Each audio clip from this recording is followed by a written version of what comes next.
Welcome back to another episode of the Backyard Podcast. I'm your host, Marcellus Howard. And I want to go ahead and jump straight into it. The 2022 NBA Draft. Well, something to remember. For those of you who don't know, I am a diehard Sacramento Kings fan. Been a Kings fan since I've been born, since I've been old enough to watch basketball. And growing up with the Kings, we were a winning franchise. The older I get, the more we lose. Being a Kings fan has been one hell of a ride. I'm not giving up. I'm not jumping ship. But I'm just saying, we have to make the playoffs this year. 16 straight seasons. The only franchise to do that in NBA history with no playoff contention for 16 straight seasons. There's a reason why I'm on the couch today. I think it's gonna be a therapy session, man. I think I deserve it. I think us Sacramento Kings fans, for those of you watching out there, we deserve this. But I'm gonna dive more into that in a little bit. First and foremost, this NBA draft I felt like was very underhyped. Not saying it's a bad thing. I just feel like there wasn't enough hype around it. I think there was more conversation about the Kyrie situation, LeBron, Russ, KD, than there was the actual draft for this night. And those are superstar players. But I felt like the years prior to, all the drafts were amazing. Like, we knew exactly who the players were. We were hyped about it. This one, like, there were some players in there that kind of threw me off guard. I'm like, damn, they didn't do a good job at showcasing them like they have in past years. So overall, I think this draft was top heavy. But I think there were some good players in this draft for sure. I have my two steals that I'll talk about later, who I think are the biggest steals in the draft.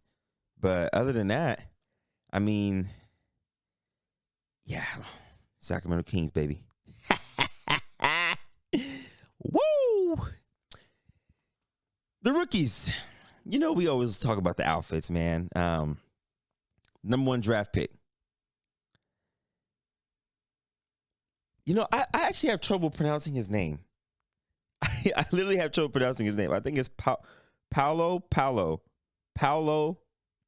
It's Paolo, right? I actually have to look this up, man, because I have trouble pronouncing his damn name. Give me 1 second. Yeah, it's Paolo Banchero. Anyways, the number one draft pick, Paolo. Outfit. When I saw it, I kid you not, I said, he's rocking all purple. He must want to be a Sacramento King. Then I read the article, or I heard the interview that said he wore it because he didn't go to UW, so he wanted to pay homage to his hometown. I was like, damn it. If we could have snuck Paolo to Sacramento Kings, I could be saying his name wrong. Mind you, it's about 8 a.m. over here, so I'm trying to get my bearings together. But if we could have got that pick, man, I would have been ecstatic. I would have been ecstatic for Jabari Smith. Shit, Chet Holmgren. I'd have been excited for any of them. I think. But for outfit wise, I mess with Chet's because it had the dice chain, rolling the dice better than yourself. If you ever shot dice before, 7, you know, 7's a pretty good number to hit. Because you ever heard the saying, 7 again. So I kind of like that aspect of his chain. And I actually liked Keegan Murray, our draft pick. His fit was very Steve Harvey-ish, very simple. Which let me know he meant business. I like Jaden Hardy's. It gave me more of like a Prince vibe. You know, had like a little bit of a bedazzled suit. And I like Dyson Daniels' suit a lot. The gray, like a disco ball a little bit. Dyson, my boy, man. Congrats to you. Now, enough about the outfits. Let's talk about these top 3 picks, man. Paolo go number 1 to Orlando. Great fit. He gets to now pair in the backcourt with Jalen Suggs, Cole Anthony. That could be really scary in the next few years if they orchestrate that right. If they orchestrate that right, that could be scary for the Eastern Conference. Chet Holmgren goes to OKC. That can also be a very sticky situation because they have another 7-footer over there. Can't pronounce his damn name. But OKC they have Shai Gilgeous, Chet, Lou Dort. They have a lot of pieces over there. Giddey. They have a lot of pieces over there. I think Chet's going to fit in perfectly. If they can find their identity in the next 3 to 4 years, when all the NBA greats and all the dynasties start to shift, I think OKC might creep in there. Let's not forget CP3 took them to the playoffs 2 years ago. I'm just saying. And they haven't been back since. But, yeah. And then I really love Jabari Smith for Houston. I was hoping we would have got him too. Jabari Smith for Houston is going to fit so well. Given that they just traded Seawood, he's going to be able to pair with Jalen Green very well, pick and roll. He's a high motor guy, play defense, has a very high ceiling, and I think he means business. He's been a winner at every level. I'm excited to see that tandem go to work, especially with Josh Christopher over there too, who's starting to get his little shine in. I'm excited for Houston Rockets, man. I'm excited for Houston Rockets. Houston Rockets fans out there, I'm excited for you guys. Now let's talk about our fourth pick, Keegan Murray. Sacktown till I die, man. 95 jersey custom, Marcellus Howard edition. When the draft pick was first announced, get comfortable for this one, man. When the draft pick was first announced, I didn't know how to feel, honestly. Honestly, because me being selfish, I thought we were going to trade the pick to either trade down in the draft to get more draft picks or to trade the pick and pair it with one of our players that we had on payroll to go get another prominent piece or to get a prominent piece. And when I saw the draft pick, I was like, damn. You know, I honestly didn't want Ivy for the fact of we've been known to draft guards, and then once they leave us, they flourish. So I say, you know what? Ivy's going to be a great player in the league. I think he should go ahead and get his career started the right way. Not saying that he wouldn't have been great for us, but you got to think we have De'Aaron, we have Davion. Hopefully, we could re-sign Dante DiVincenzo. We have a lot of guards. We have Terrence Davis. We have a lot of guards over here. So we've needed a wing. And then when I saw the Keegan Smith thing, I said, damn, okay.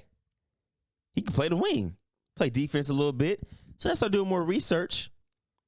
Dude's actually pretty solid. I'm actually excited with that draft pick. At first, I was kind of just had my pride in the way.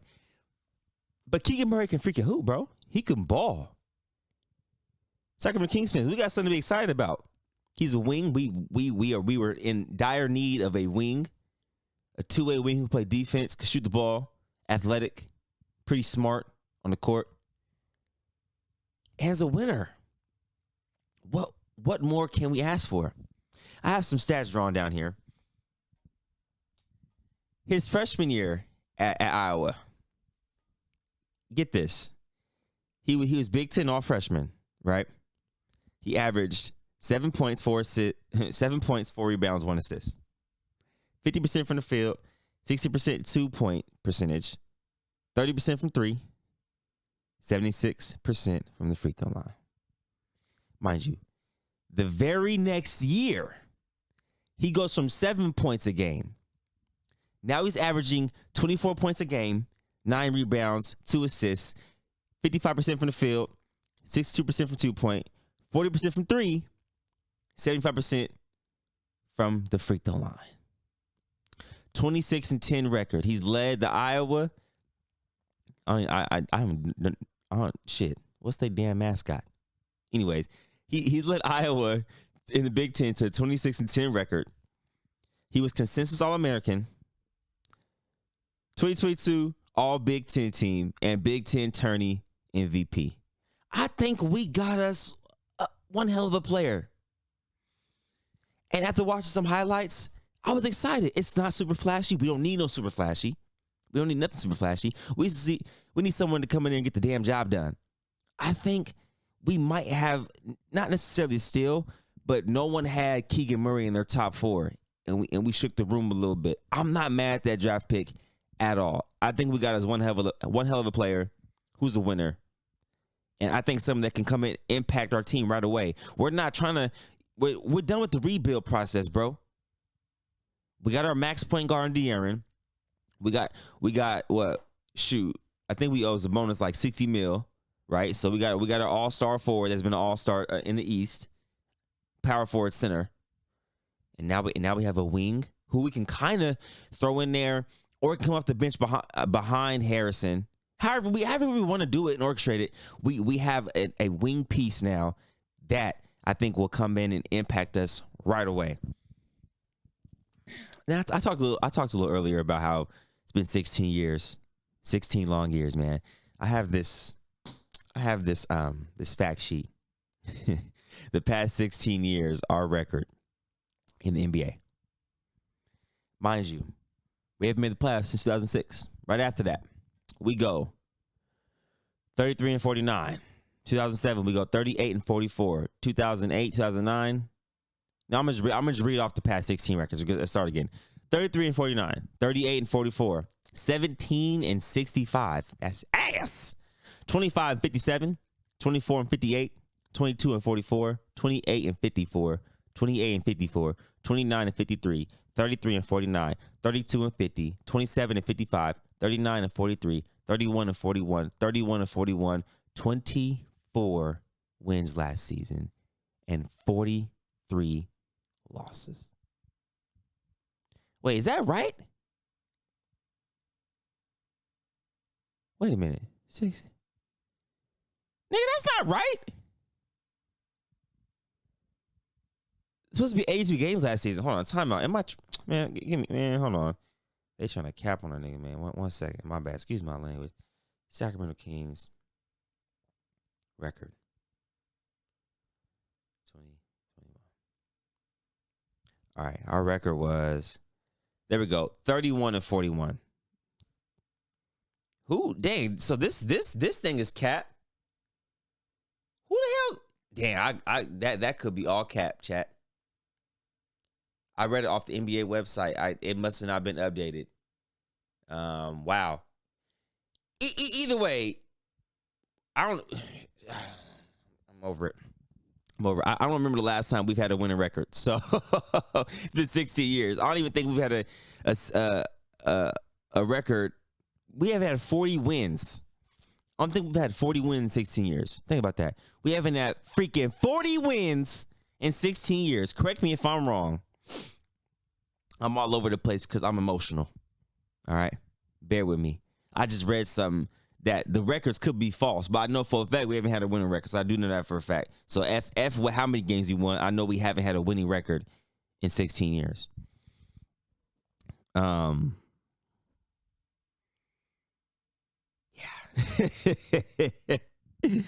I mean, our needs were a two-way wing. We got that. And I think our two-way guard we just signed, Keon Ellis from Alabama. He's going to play a lot of minutes for us. He's a lockdown defender, a great spot-up shooter from the corner, which is where he's probably going to play a lot on offense anyway. Right? He's not going to have the ball in his hands too much. His playmaking ability is not there yet. His handling isn't all the way there yet. But his fast break, finishing, and defense, oh, it's there. And that's all we need. And he can shoot the ball. He can knock down open shots. I think we did a good job with signing that for our two-way piece. I think he's going to play a lot of minutes for us this year. If we can squeeze him into the rotation. But I think very underwhelming draft for the Sacramento Kings, knowing that we need a lot. We get one draft pick, we draft Jaden Hardy, and then trade him, and that was it. So this one draft pick, we banking a lot on this one draft pick right now. That's a lot of pressure on a young kid. But it's okay. That's what they get paid the big bucks for. It's the NBA for a reason. You show up, you show out. And damn it, I just want to make the playoffs, man. I shouldn't be here contemplating about quitting to watch basketball because of the Sacramento Kings. Damn it.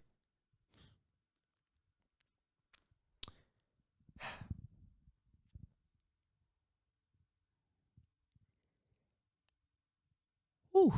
You know, I wouldn't wish this upon anybody. Anybody. This shit hurts. Bad. When your favorite team is the laughingstock of the NBA. Everybody says the New York Knicks don't care about their fans. They've made the playoffs in the past 16 years. I'll tell you that. We have nothing to show for it. Not even a play-in game.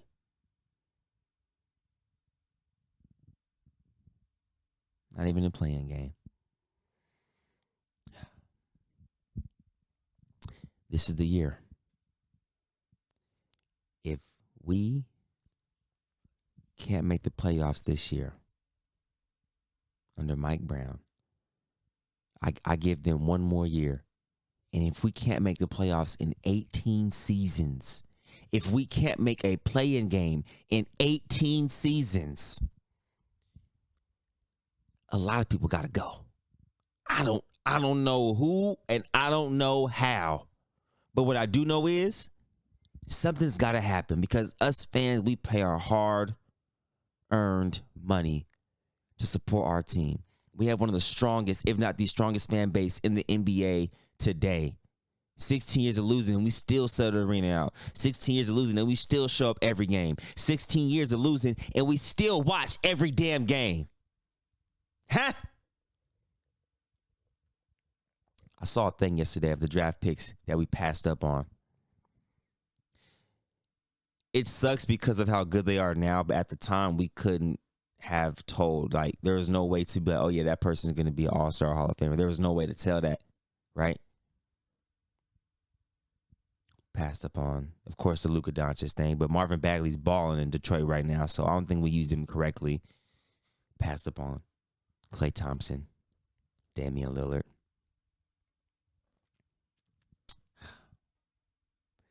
I believe we even passed up on Steph Curry, but we did get Tyreek Evans, who was Rookie of the Year, and then after that, you know, I don't know what in the hell happened. I said, oh, we have Rookie of the Year. We're in the playoffs next year. Definitely didn't happen. What was our freaking record that year after 2010, 2011? Kings record 2010, 2011.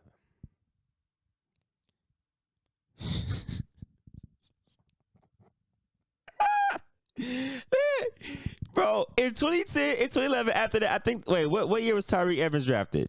Tyreek Evans drafted 2009, right? Tyreek Evans was drafted in 2009. Yes, after that year, nigga, we went 28-54.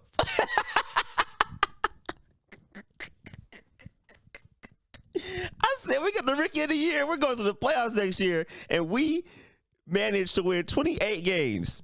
Jesus Christ. We had Isaiah Thomas, became an all-star when he left. DeMarcus Cousins became an all-star when he left. We had DeMarcus Cousins when he was arguably the best big in the game.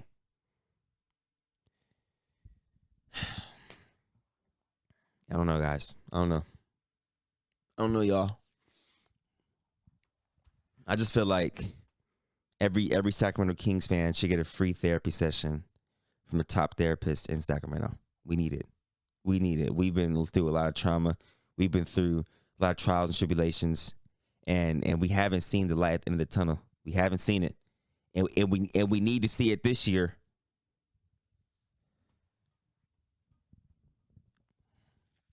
Back to the draft. Now, for my steals of the draft, that was my Kings rant. For now. For the steals of the draft, I got Marjon Beauchamp. I wish the Kings could have got him some type of way, but I knew they weren't going to draft him number 4. But Marjon Beauchamp, 6'6", 6'7", 7'1" wingspan. can play great defense, can score the ball, is an NBA ready wing. The Milwaukee Bucks, if they can find him a way to put him in the rotation, I think that's the biggest steal, one of the biggest steals in the draft, because he can come right in and impact your team right away. He's played against pro and NBA guys for the whole season last year in the G League. I feel like the G League Ignite is a very slept on route. I mean, we've seen it with Jalen Green, right? How good he's been. So when are they going to start taking it more serious? Dyson Daniels, for example. Dyson Daniels, top 10 pick. Excellent basketball player. I've seen him play live too. He's going to be a very, very, very good basketball player in the NBA. His IQ is there. He's a smart kid. Like 6'6", 6'7" guard who can run the point guard position, can play defense, and got that dog in him. NBA G League. Jaden Hardy, NBA G League. I feel like that's a really slept on route. You're playing against pro guys all the time, so why don't they take it more serious? But MarJon Beauchamp, I feel like he's going to be, he's going to be a really good player, man. I'm telling you right now. And my second player is, my boy put me on, so I started watching highlights of this guy before the draft. Ryan Rollins from Toledo. And guess who freaking got him? The Golden State freaking Warriors. He is going to be a steal. Because he has freaking game. He can go. He will fit in that Warrior system perfectly. And we know Steve Kerr plays young guys. He don't give a damn. He'll play young guys right away. Don't forget that name, Ryan Rollins, ladies and gentlemen. And MarJon Beauchamp, my two steals of the draft. Now to close this thing off, I will say this. Sacramento Kings, I go into every season with high hopes. This year, I'm not even going to have high hopes because I know we're going to make the playoffs. I'm already putting that into the air. We're going to make the playoffs. We're going to shock the world. And when we make the playoffs, the city's going to go crazy. Property value is going to go up because we now have a winning franchise. We might party for 3 months straight. It might be the longest block party you've ever seen in NBA in sports history. They might have to shut down the streets because we might be partying in the streets. Bring the speakers out, amps, the low riders, everything. Like we won an NBA championship, and I don't give a damn because that's going to be our NBA championship, making it to the damn playoffs, man. Appreciate y'all for watching. This is my little spiel, my little rant. Let's go Kings, baby. Sacramento proud. I'm amped up, though. Keegan Murray, it's time. It's time. It's time to help shift this, you know what I'm saying? Shift this momentum. Let's get it. Appreciate y'all for watching. Appreciate y'all for listening. If you're on YouTube, make sure you hit the like, subscribe button. Come on Spotify and Apple Podcasts. Listen to this audio only. And if you're listening on Spotify and Apple, I appreciate you. And, yeah. To my Sacramento Kings fan, like I said, it's time. I'll catch you on the next podcast. It's a Backyard Podcast. Marcellus, how are we out of here? You